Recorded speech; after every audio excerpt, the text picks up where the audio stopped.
The creation of man. Now no shrub of the field was yet on the land, and no plant of the field had yet sprung up, for Yahweh Elohim had not sent rain on the land. And there was no man to till the ground, but a mist went up from the land and watered the entire surface of the ground. And Yahweh Elohim formed the man out of the dust of the ground, and breathed into his nostrils breath of life. And the man became a living being. And Yahweh Elohim planted a garden in Eden to the east, and there he put the man whom he had formed. And out of the ground Yahweh Elohim made every tree grow that is pleasant to the sight and good for food, with the tree of life in the midst of the garden, and the tree of the knowledge of good and evil. And a river went out of Eden to water the garden, and from there it divided and became 4 riverheads. And the name of the first is Pishon. It is the one surrounding the entire land of Havilah, where there is gold, and the gold of that land is good. Bdellium is there, and the Shoham stone. And the name of the second river is Gihon. It is the one surrounding the entire land of Cush. And the name of the third river is Hiddekel.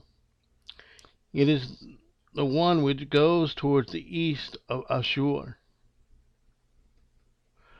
And the fourth river is Euphrates. And Yahweh Elohim took the man and put him in the garden of Eden to work it and to guard it.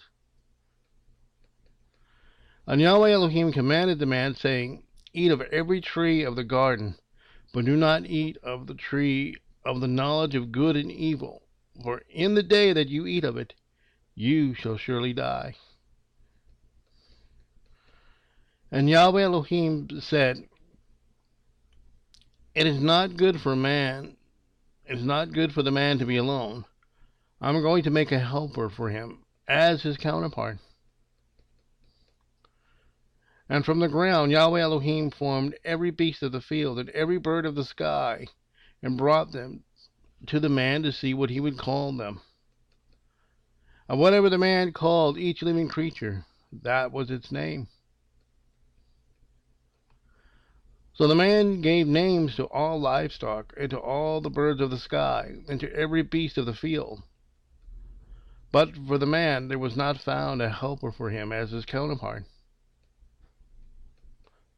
So Yahweh Elohim caused a deep sleep to fall on the man, and he slept. And he took one of his ribs, and closed up the flesh in its place. And the rib which Yahweh Elohim had taken from the man, he made into a woman, and he brought her to the man. And the man said, This is now bone of my bones, and flesh of my flesh. This one is called woman, because she was taken out of man. For this cause a man shall leave his father and his mother, and cleave to his wife, and they shall become one flesh. And they were both naked, the man and his wife, yet they were not ashamed.